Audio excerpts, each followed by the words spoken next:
Hello and welcome everybody to Pierce the Canvas podcast. As always, this is Pierce here with a real special show. This is the second AEW pay-per-view I've now done under the Pierce the Canvas podcast, and this is for Full Gear 2020.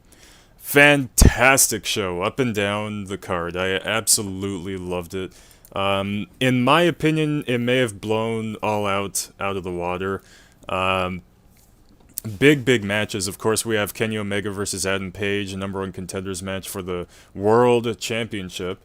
We have the long, years-awaited match, FTR versus Young Bucks for the World Tag Team Championship. John Moxley versus Eddie Kingston for the world title. Of course, MJF versus Jericho. Who gets to, or rather, does MJF get to join Inner Circle? So there's a lot to get into for this show here, so we'll just go right ahead. First thing that really stood out to me is the stage of Full Gear this year was dressed up. They did a little bit to give it that, Full Gear vibe. They had like gears all over the stage. And we just got right into it. The first match we got here was Kenny Omega versus Hangman and Paige. World title eliminator final. So whoever wins this match gets to face, not to say John Moxley because it depends on who wins the main event. They get to face whoever the world champion is, I think at any time. Like, they could just decide whenever. It's not like a Money in the Bank cash and you could just go in and cash it in. I think they could just schedule the match whenever they want to have it. So for this match, we had Don Callis come in to join the announce team. Since he's known Kenny Omega for so long, apparently he knew him when he was like a kid. And of course, for Kenny Omega's entrance, it's the same stuff that we've been doing for the last few weeks, where Justin Roberts is just putting him over. I caught a few things. He's talking so fast when he's doing that. I caught a couple of things he mentioned. He did point out that he won the IWGP United States Championship tournament. He won the AAA Mega World title and has had it for close to a year or so. Of course, we have the sweeper ladies are there doing their thing. And we also found out that Kenny Omega has 32 wins. He's the leader in AEW for the most wins. So good to know about that.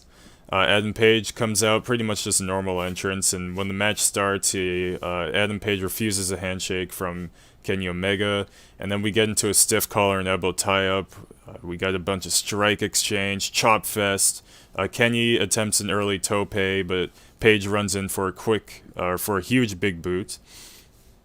Both guys are trading chops around the barricade until Hangman attempts to shove Kenny into them. Kenny hops onto the barricade for a moonsault, and at one point, Kenny Omega was going to do his "you can't escape," his double move. When he was going to go for the moonsault part of the move, he jumped onto the middle rope or whatever, and he sold an ankle injury. I think he had to climb down from the middle rope and kind of tend to his ankle for a second, and then he got back up and pulled off the move. Not sure if that was legit or not, because I don't think the ankle played into the match for the rest of it. So Kenny might have actually kind of tweaked his ankle during the match, but for the rest of it, as I said, he didn't sell it, so he should be okay, I think. And another thing, too, that I didn't know is that this match apparently had no time limit, so that's another kind of unusual stipulation for this particular match. Kenny later on gets a tope, gets Paige back in the ring for a flying dropkick. That leads to a near fall. Kenny went for a one-winged angel. Hangman reversed into his own attempt of a one-winged angel. Kenny escapes. Hangman looks like he was setting up for a buckshot, but Kenny lands a V-trigger. Hangman got a big pop-up powerbomb right on the ramp, lands another one in the ring. That led to a near fall. Strike exchange until Kenny lands a Tiger Driver 98 for a near fall. Of course, near fall after near fall. That's not the last one. Both guys attempt German suplexes. They both land on their feet, and they both land big strikes after they land on their feet. Until Hangman was able to land his Deadeye reverse powerbomb, or reverse pile driver, for a near fall. Hangman attempts a buckshot. Kenny attempts a reversal. Hangman rolls him up for a very, very close near fall at that point. Kenny gets a dragon screw to Hangman on the apron. Hangman attempts a buckshot. Kenny reverses and lands two V-triggers. This leads to Kenny getting Hangman in position for a one-winged angel. He lands it for the win. So Kenny Omega is next in line for a world championship shot after Eddie Kingston for our main event tonight. So fantastic match between these two. I wouldn't actually even say it was the best match on the card, but it was definitely solid. It was definitely everything that I feel like it needed to be. It wasn't like the most explosive match ever, but I don't necessarily think it had to be. Of course, after the match, Hangman and Paige is like super devastated. So he's just gonna keep going downhill, keep digging lower and lower until rock bottom, I guess. I hope he's doing okay. But for now, what we have to look forward to is Kenny Omega challenging for the World Championship, and that will be awesome. I'm not sure. I don't know if maybe they could hold off till Revolution or what, but it's going to happen sooner or later. So next match was probably my least favorite match on the card, but, you know, like, I guess you could expect that it would be, and it was John Silver versus Orange Cassidy. Wasn't a bad match by any means. It just compared to everything else, this was definitely not the best match. So Orange starts, you know, with his pocket spot. John Silver's like begging him not to put his hands in his pockets for whatever reason. Afterwards, he gets his kicks, you know, the Orange Cassidy kicks before breaking out with quick offense. Usual stuff with Orange Cassidy. John Silver took away Orange Cassidy's pockets at one point. He gets Orange Cassidy down. He takes his pockets and literally takes his pockets out of his pockets. I don't know if that makes any sense. John starts throwing Cassidy around the ring, like really actually like whipping this guy from corner to corner. You know John Silver's like huge and he's all buffed up, so you know he's a strong guy. You could throw around Orange Cassidy like nothing. John Silver got like a kind of brainbuster looking move at one point. And the fans were actually pretty equally cheering for both guys. Like Orange Cassidy and John Silver are almost equally over, I would say, to the crowd. And speaking of the crowd, like I would say they're generally pretty audible throughout the whole show. There was piping like crowd noise I could tell at some points, but the way it was set up, I think they like there's no fans up front whatsoever. Like for a while, if you really like focus in on looking at the back of the arena, you could see that the 1,000 people are all like packed up over there. So they're far enough that you could still kind of hear them. And again, as I said, for this match, they're pretty much cut 50-50 between both guys. Cassidy later on lands a swinging DDT for a near fall. Orange goes to the top. Silver attempts a superplex. Orange pushes him down. John Silver picks him up with one hand. Just picks him up and kind of just drops him on the ropes. Later on, Orange lands his Michinoku driver for a near fall. Orange Cassidy lands Slumdog Millionaire, attempts Orange Punch, but Silver catches him and lands Spin Doctor for a near fall. I think Spin Doctor is the name of his finisher, I guess. It's a little bit like the Blue Thunder driver, whatever, that Sami Zayn does. I forgot. Blue Thunder Bomb, I think, or whatever. It's a little bit like that. Cool move. Led to a near fall. Orange Cassidy lands Orange Punch and Beach Break for the win. Best friends come out for celebration. They give the people what they want. And that's the end of that. As I said, not a bad match whatsoever. It would have been a great match like in the middle of Dynamite. Did it need to be on this pay-per-view? No. But they did need to have Orange Cassidy on the show, right?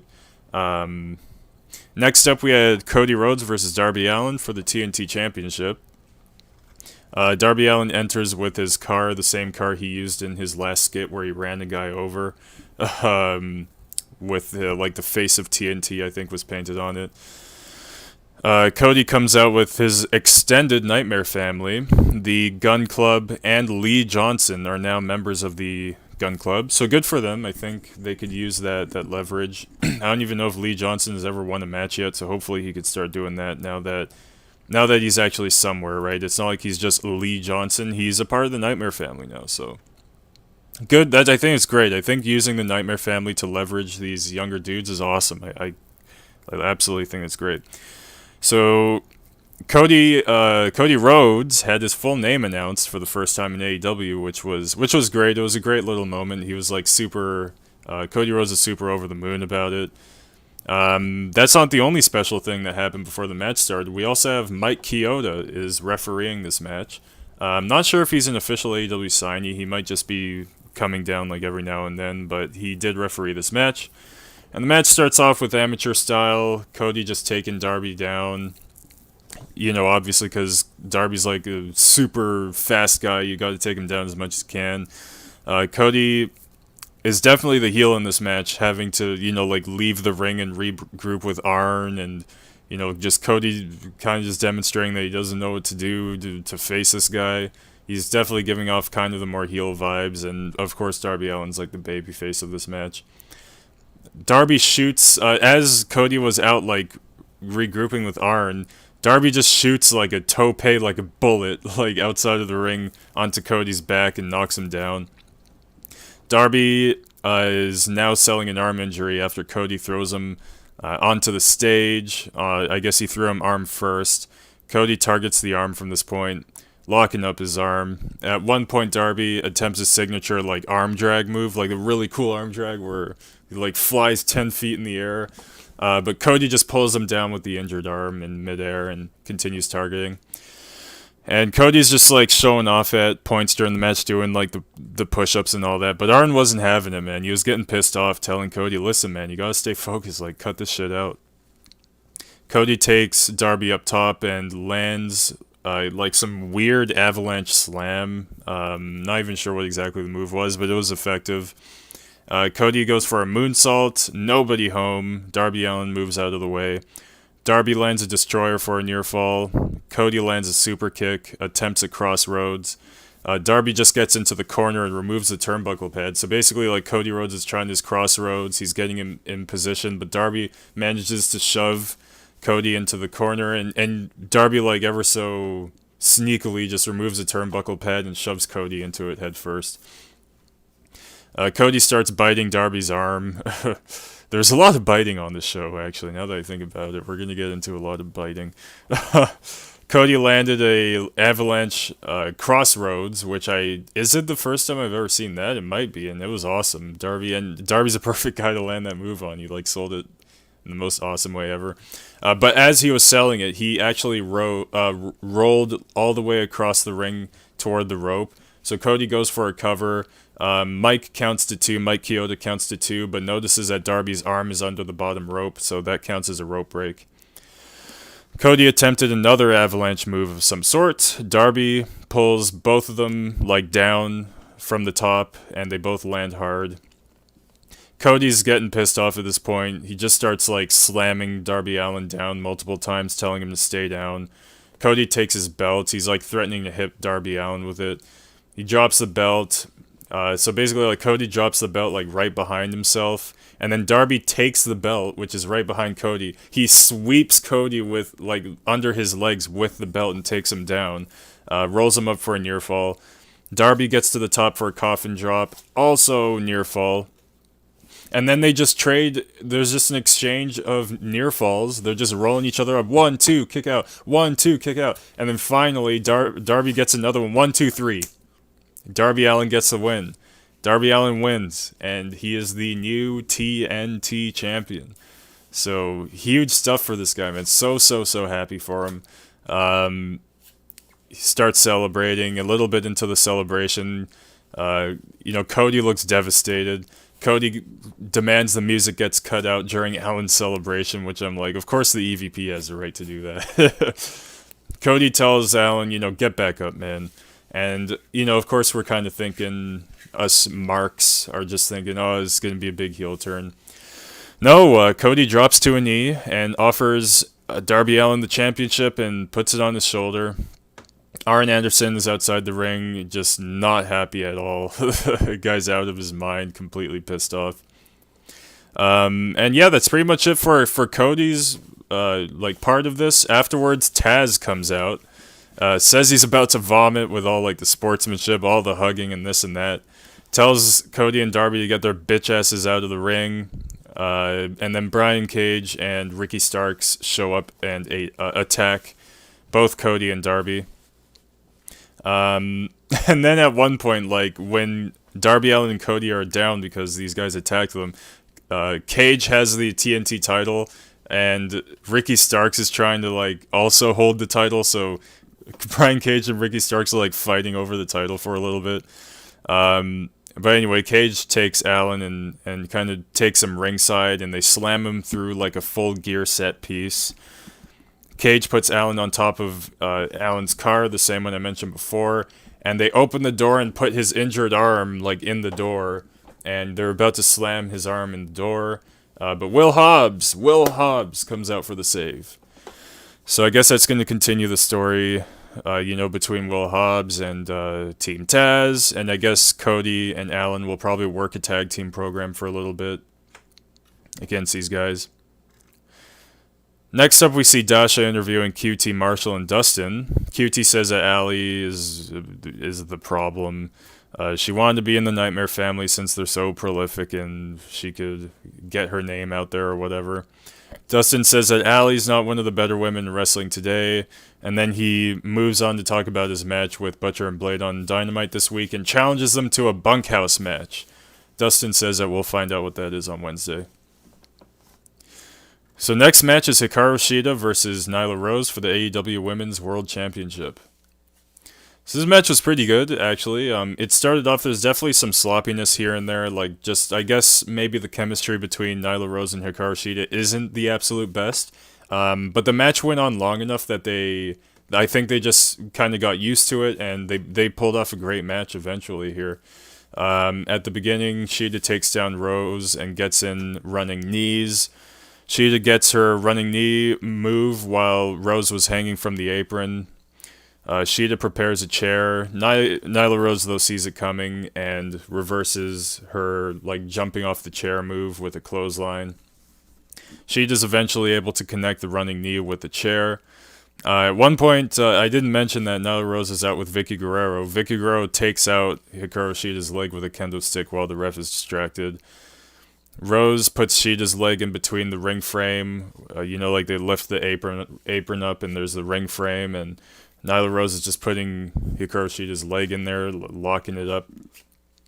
Rose gets her in the ring and locks in a Boston Crab, and she's biting Hikaru Shida's knee. Lots of biting on the show. Nyla Rose attempts a mid-rope senton. Nobody home. Shida knocks Nyla off the top to ringside with a lock before landing 2 diving drop kicks which led to a near fall. Nyla lands a powerbomb before flipping off Shida. She lands like Hikaru Shida's knee onto Shida, basically steals her finisher. Shida's not having it though, she no-sells it and kicks out at 1. Shida takes Nyla Rose to the top and lands an avalanche falcon arrow. And she doesn't allow the full pin. Basically, the ref counts to 2. She doesn't allow the pin. Actually, earlier, when I think at one point Nyla landed like a power bomb, Nyla Rose did the same thing. She was about to pin Hikaru Shida, but then she didn't let the 3 count happen. So Shida did the same thing after this avalanche falcon arrow. She pinned Nyla Rose 1-2. Shida's like, nah. She's like, the match ain't over yet. But the match actually just continued. It didn't just lead straight to the finish. Vicky starts distracting Shida. Vicky's about to clock her with the kendo stick, but the ref takes it away. Nyla is about to run into Shida to do shoulder block, but she moves out of the way, so Nyla Rose shoulder blocks Vicky Guerrero. Shida lands a Falcon Arrow for a near fall. She also lands Tamashe. I guess that's one of her moves. I don't even remember what it was, but that's what they called it. And she also lands her knee for another near fall, her signature knee. Lands another and starts repeatedly kneeing Rose in the face. So she just lands another one of her running knee moves, but she knows it's just going to keep leading to stupid near falls. So she just takes Rose and just starts kneeing her over and over again in the face until she's knocked out, and then she pins her for the win. And after the match, Vicky Guerrero is flipping out at Nyla. She's talking about, I trained you to be better than this. I'm like, Vicky, you're not training anybody to wrestle here. But anyway, Vicky's out of her mind. She hates this, and she even slaps Nyla Rose. I thought Nyla was going to go ahead and turn heel on Vicky Guerrero for a sec, but no, they just both went off to the back. Yeah, like I said, a pretty good match, honestly. I think this was one of the better, AEW only women's matches. Unfortunately, I'm not gonna lie, I forgot to watch the buy-in. I didn't watch the NWA Women's World Championship match. I'll talk about it a little bit on Wednesday when we come back. I will go ahead and watch that. But yeah, this is, like I was saying, this is one of the better AEW women's matches in a while. So I was really glad to see that it actually turned out to be okay. Next up is one of the big matches of the night, FTR versus Young Bucks for the AEW World Tag Team Championships. The stipulation is that if the Young Bucks lose, they could never challenge for the titles again.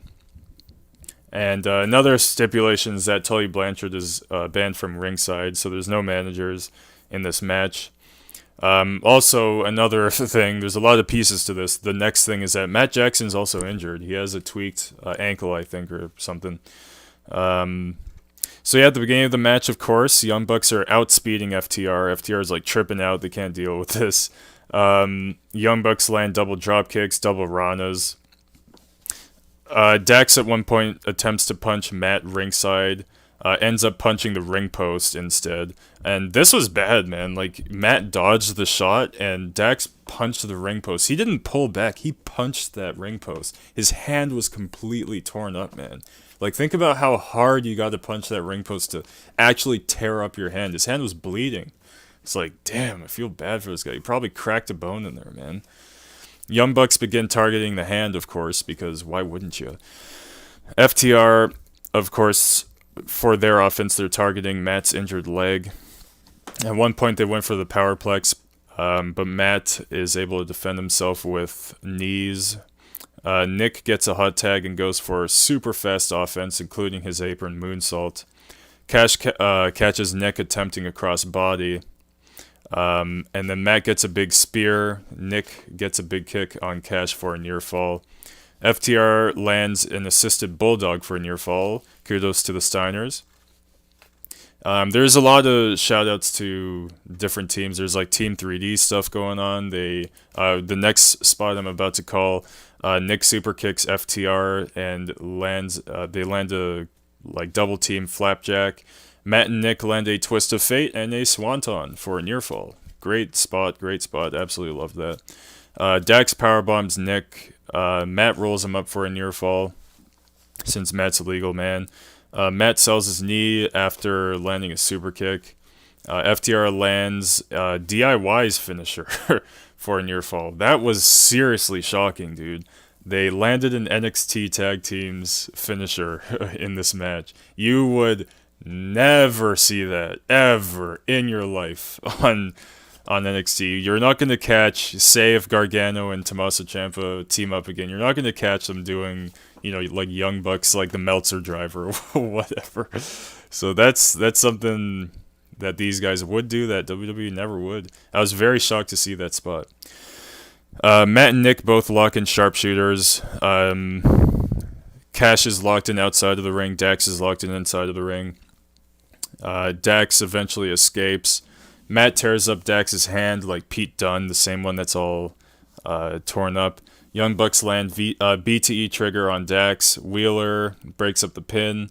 Matt grabs a chair for some stupid reason. Dax wants Matt to take him out, obviously, for so many reasons. A, they'll retain their championship. B, these guys can't even challenge for it again. I don't even know why the hell they would put that in. Like, why is Matt going for a chair? It's just dumb. It's so stupid. Like, why would you do that? But okay. Matt drops the chair. Matt and Nick set up for Meltzer driver. Cash takes Nick and powerbombs him through a ringside table. FTR land their Mindbreaker spike pile driver finisher. Matt hits the rope mid-pin, so rope break. Cash removes Matt's right shoe, which is his injured leg. Dex ties up the leg like in a submission, and Cash jumps right onto it. So basically the same effect as it would have been if they did the chair thing. It's basically that same chair spot. Like he was holding his leg up, like his leg was like going through like this, and then Cash just like jumps right on the leg and kind of breaks it while it's in Dax's arm. Yeah, and then the final spot of the match, which was like freaking awesome. Dax locks in a leg submission, and oh sorry. So yeah, before Dax locks in the leg submission, and Nick lands on Dax with a 450 splash to break the submission. Cash super kicks Nick, and he falls to ringside. So Cash at one point kicked Matt Jackson's head off. He gets to the top rope and attempts a 450 splash, and he actually pulled it off. He did the 450, but Matt moved out of the way and landed a super kick for the win. So our new World Tag Team Champions are the Young Bucks, which, like I said, I still kind of stand by it. I think it was so pointless to put that, like, we won't challenge for the titles again stipulation on it. Like, it would have been harder for me to predict the winner if they didn't put that on. I predicted on my last video that they were going to win, and they did. But I think the match was good enough that it made up for any bad storytelling, which frankly this program was poorly told story-wise. But the match was absolutely fantastic, like an all-time classic in my opinion. The only reason I can't say it's as good as a Revolution match is just because the crowd, like the crowd at the Revolution tag team match was just insane. Just the way they added to it. So that's the only thing this was missing, of course, it's just like an insanely pumped crowd. So I just can't, just on principle because of that, I can't say that this was better. But it was a fantastic match, and I think you should definitely check it out if you ever get the chance, if you haven't. Before everything ends here, Kenny Omega comes out to celebrate with the Young Bucks. And then next up, we have Matt Hardy versus Sammy Guevara, Elite Deletion match. This was awesome, and holy crap, I have like a shitload of notes. So this is a lot of stuff happened in this match. Sammy comes out into the Hardy compound with his Spanish God golf cart. Runs over a toy car, like a toy monster truck. And then Neo comes in. I don't think we've seen Neo for a long time. Matt's new drone, the one that replaced the last one, I don't remember what it was called. So the drone projects a hologram of Matt warning Sammy about his demise. Next thing we see is a giant monster truck, a big red and black monster truck, and it runs right over Sammy's golf cart. So we're all thinking, oh, he just ran over Sammy with a monster truck. But no, Sammy escaped from the golf cart. He managed to grab a garbage can and smashes Hardy with it, like right in the head. Sammy climbs on top of the truck, and not even on top of the truck. I think he climbed like on top of one of the tires. I don't know if you've seen like a real monster truck, but the tires are like half of my height. They're huge. They're like 5 feet high. Anyway, so he moonsaults from on top of one of those tires. Sammy continues beating on Hardy with the trash can and throws him into a tree, because again, they're outdoors in the Hardy compound. They do some wrestling though, like it's not like they're just being totally wacky and just throwing each other into trees and shit. They're doing some suplex spots. At one point, Sammy got an enziguri. At this point, they're right in front of Matt Hardy's house. Sammy drags Matt toward a fountain in front of Matt's house, and he starts like drowning him in the fountain. Sammy starts, Matt hits him with a part of like the statue. So while Sammy's like drowning Matt reaches for something and hits Sammy with it. It was a statue, like a part of a statue. Of course, Excalibur knew exactly what it was. It was the most specific thing in the world. I didn't even write it down, but Excalibur called exactly whatever that little thing was that you hit Sammy with. So Matt and Sammy get over to a ring. So there's actually a full gear ring setup at the compound. Matt lands a side effect for a near fall. So there are pins. If I hadn't already clarified that, there's I guess pins and submissions. Falls count anywhere. Matt sets up a table in the ring and powerbombs Sammy. But before he could do anything, Ortiz comes for the save. And Santano's also there, and they both start beating down on Matt. Matt tries fighting back. And we see a private party. We see a shot of them. They're watching on from a car at the compound. Sammy lands a twist of fate to Matt, and then Private Party had it. They drive down to the ring, and they get over to Sammy as he's about to dive on Matt, but Private Party knock him down and start brawling with Santana and Ortiz. Sammy spears Matt. Matt manages to sneak some fireworks from like under the ring, I think, and he lights them up and starts shooting these fireworks toward the ring. Sammy gets his own firework, and now Sammy and Matt are fighting each other with fireworks. Craziest thing, there's just explosions everywhere. And meanwhile, there's like legit a match happening between Private Party and Santana Ortiz in the ring. So those guys are just having like basically a match in the ring while Sammy and Matt are fighting with fireworks. It's a crazy display.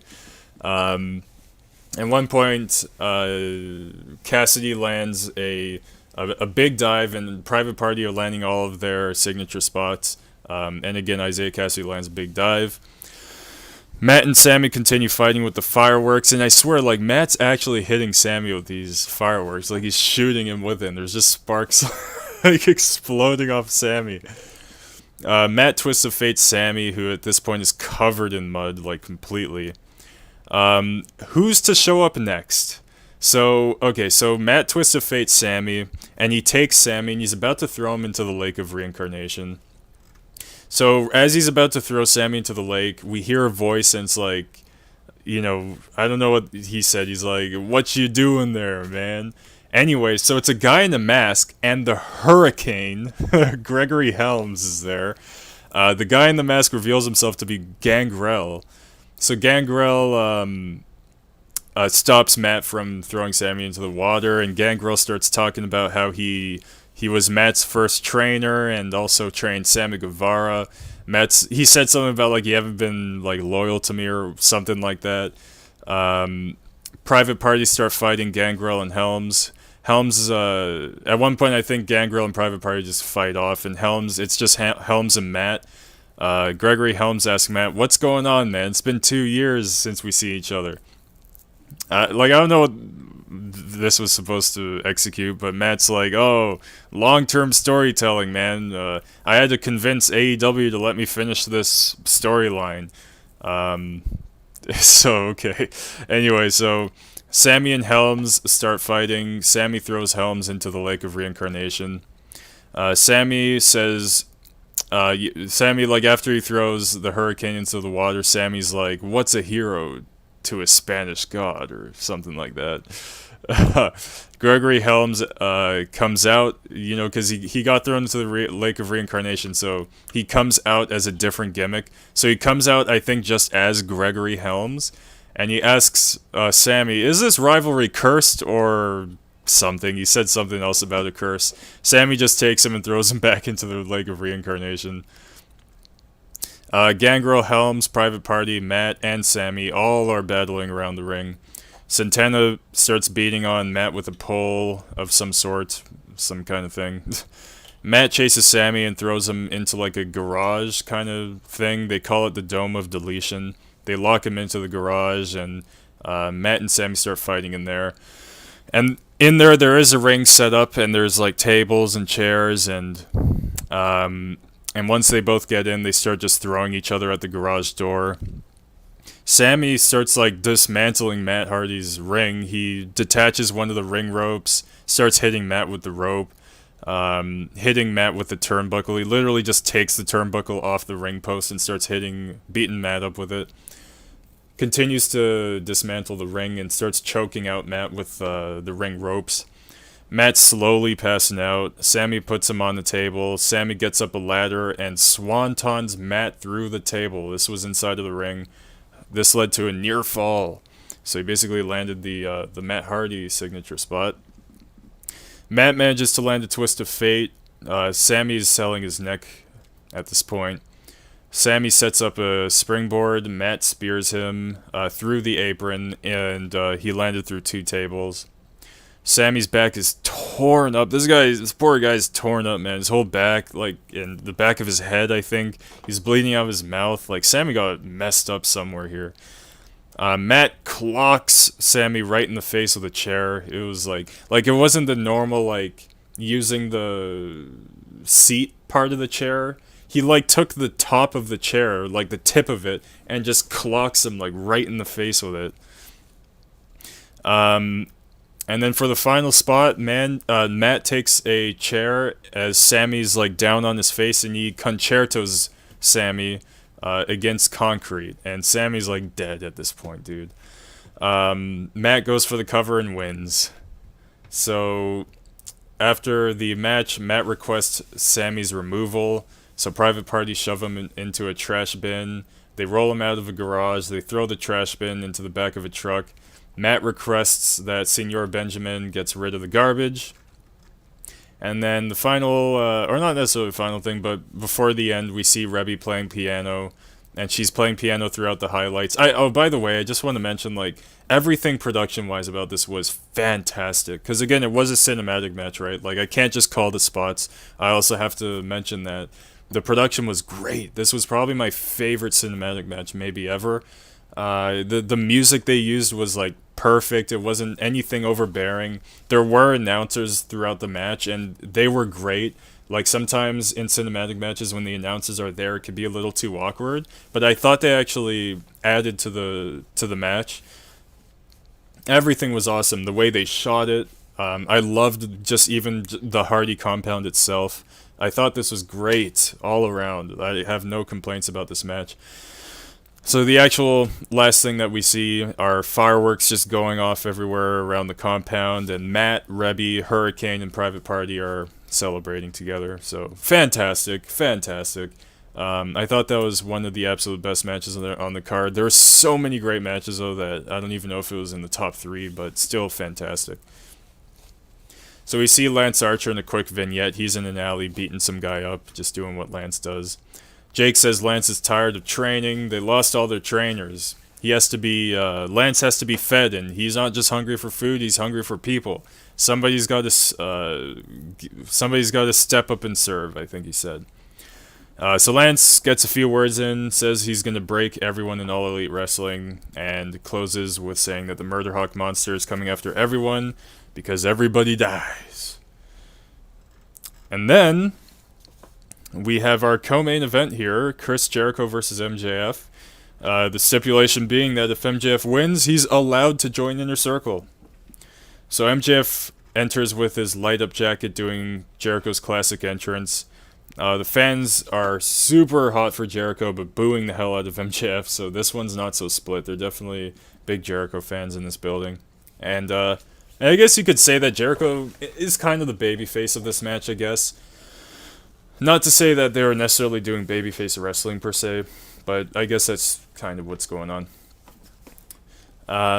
So Max offers a handshake at the beginning of the match. Jericho's not having it, just smacks him, starts teeing off. MJF gets a comeback with a big clothesline, and they start fighting ringside. Jericho throws MJF into a barricade. Jericho takes a camera. You know how he likes to take the camera. And he just, in front of the camera, starts flipping off MJF. Jericho goes for the Judas effect ringside, similar to what Dax went through. MJF dodged. Jericho just hits the ring post. That can't feel good, man. Except I gotta say that I think Jericho might have pulled back a little more than Dax did, whereas Dax in his match just went for it, just punched that ring post, and like I said, tore up his hand. Fortunately, it wasn't so bad for Jericho. But he still hurt his arm, and MJF begins targeting that injured arm. Jericho goes for a springboard, like clothesline or something like that. MJF pulls him down with the bad arm, stomps on it, starts biting his hand. Jericho gets top rope axe handle, lands his lion salt, and gets MJF to the top for an avalanche Rana for a near fall. I am incredibly impressed with how Jericho could still wrestle like this, man. It's so cool, dude. Just like being able to see like this 50-year-old guy still kicking ass, you know, and he's so quick and still has those like cat-like reflexes he's always had. Just so happy to see that he's still so awesome at wrestling. Jericho at one point is going for a superplex, and MJF knocks him down. MJF jumps. So basically, MJF knocks him down, and Jericho's hanging onto the rope after he gets knocked down. And MJF just jumps on his arm as he's hanging onto the rope and continues targeting that same arm. This leads to a strike exchange, and Jericho's like stiffing him like a lot here. He's landing closed fists and elbows to the face. Jericho locks MJF in the walls until a rope break. MJF actually, they were fighting on the apron. Jericho was on the outside part of the apron. MJF manages to code breaker Jericho through the apron. and then he takes Jericho, who's still on the apron, and lands his Heat Seeker pile driver. MJF attempts a moonsault, but Jericho catches him with the code breaker. MJF gets Jericho in the Fujiwara armbar as he was going for a Judas effect, so he just catches his arm, locks him up. Jericho gets to the rope. Wardlow comes out. There was actually nobody ringside originally. Wardlow just runs out from the stage and delivers the ring to MJF. MJF misses his attempt to punch Jericho with it. So Jericho decides to try something similar. He gets Floyd, his baseball bat. So Wardlow was distracting the ref the whole time so that MJF could hit Jericho with the ring. At this point, when Jericho gets Floyd, the ref is still distracted. So as he's about to hit MJF, MJF pulls an Eddie Guerrero, classic move, and just falls as if Jericho had hit him with the bat. The ref turns around, sees MJF down, sees Jericho with the bat. So she's about to disqualify Jericho, but MJF rolls up Jericho for the win. So there you have it. MJF is now in Inner Circle. So right after the match, Wardlow and Hager get into the ring. Jake Hager get into the ring, and they're staring each other down, dude. I get the vibe that Hager doesn't want another guy as big as him in this group, because they weren't looking too happy with each other. But MJF and Jericho officially shake on it, and they have officially welcomed him into Inner Circle with Wardlow. So Wardlow's also going to be in Inner Circle. So this is a package deal here. Super cool, and yeah, they like I said, they shook on it. They're completely cool. There's no heat here after the match. Just walked off to the back, and we'll see how this develops over the coming months. I guess this will probably develop all the way till Revolution. You could totally make it last that long. Maybe Jericho and MJF will tag team for a little while, and then yeah, I guess Revolution will be around February, so maybe at the middle of January they'll start the rivalry again, except this time it'll be super heated, and they'll probably have the real big match at Revolution. I don't know, but for however they're going to do this, I'm really excited to see how it's going to go. And after this, we get a small preview for AEW Revolution, happening again in February. Real exciting. After that, we see Dasha with Best Friends after Cassidy's win against Silver. Orange Cassidy has no thoughts, of course. And then Kip comes out and says Orange Cassidy is responsible for Penelope almost getting hurt. I don't even know who he's referring to. Orange says, sorry. Kip just slaps him. Best Friends are encouraging Orange Cassidy to fight Kip, but Orange is like, no, let's just get out of here. So I guess that will continue on Dynamite. And here we are, we get into our main event of the evening. Big match, Jon Moxley versus Eddie Kingston, AEW World Championship match. This is an I Quit match. Fantastic stuff here. So, one thing I did notice is that Moxley at this point is 20-0. Crazy. So, super crazy undefeated record he has going on in 2020. It's been a great year for that guy. So the match starts and they're immediately teeing off with strike exchange. John is going for a small joint manipulation, kind of like, again, Pete Dunne does, and starts tearing up his hand. Guys are fighting ringside. Moxley gets a suplex onto the concrete, locks in his bulldog headlock until Eddie bites his way out. What is that, the 5th bite on this show? I don't even think that was the last one in this match. Kingston throws Moxley into the ring post, throws 2 chairs into the ring. Moxley, of course, is now bleeding from getting thrown into the ring post, and he grabs a barbed wired bat from under the ring and starts wailing Kingston in the stomach and on the back. He might have hit him in the face at one point because Kingston's mouth started bleeding. Moxley unwraps the barbed wire from the bat and starts scraping Kingston's face with it. Kingston's actually not bleeding very much from that. Kind of undersold that barbed wire scraping. I don't know how he started bleeding out of his mouth, but he was. Kingston manages to get in a couple of suplexes and throws a chair right at Moxley's face. Kingston takes the barbed wire bat, slams Moxley down kind of awkwardly onto it. It looked like he was trying to slam his arm down onto it or something. Starts beating him with a chair. Kingston takes some barbed wire, wraps it around his hand, and punching Moxley repeatedly. Kingston lands a spinning back fist, which I think is one of his signatures. Looks a little bit like the Judas effect, except again, it's a back fist move. Gets him in a Kimura lock. Moxley bites his way out, of course, because how else would you get out of that move? Kingston sets up 2 chairs. Kingston attempts a suplex. Moxley reverses and lands Kingston in the chairs. Kingston goes under the ring to get a bag. What's in the bag? Of course, it's thumbtacks. So they're attempting to suplex each other into the tacks, but they're missing. They're not landing anywhere near the tacks. Mox attempts a paradigm shift. Kingston reverses and just throws Jon Moxley into the tacks. Doesn't even really go for a wrestling move, just throws him into the tacks. Moxley refuses to quit. Kingston, what does he get from under the ring except isopropyl alcohol, rubbing alcohol? And he starts low-blowing Jon Moxley multiple times to make sure he doesn't get up or anything. And he opens up the isopropyl alcohol and starts pouring it on Jon Moxley's back, man. And just keep in mind, again, he just landed on a bunch of thumbtacks and, his face is bleeding, so this guy's getting covered up in alcohol. Yeah, that can't feel too good. But he, in a way, maybe he's doing them a bit of a favor, because isn't that stuff supposed to, really, to help heal the wound? So as painful as that was, in the long run, it probably is, it's probably what he needs anyway. But hey, I've never seen that. I've never seen isopropyl alcohol be used in a wrestling match before. So Eddie takes a whole bunch of thumbtacks, in his hand, starts, punching Moxley. I don't necessarily see the effectiveness of that. You have thumbtacks in your hand and you're punching him. The thumbtacks aren't outside of your hand. and then Eddie starts, really complaining about his hand, really selling it. I'm like, of course, dude, you're holding a bunch of thumbtacks.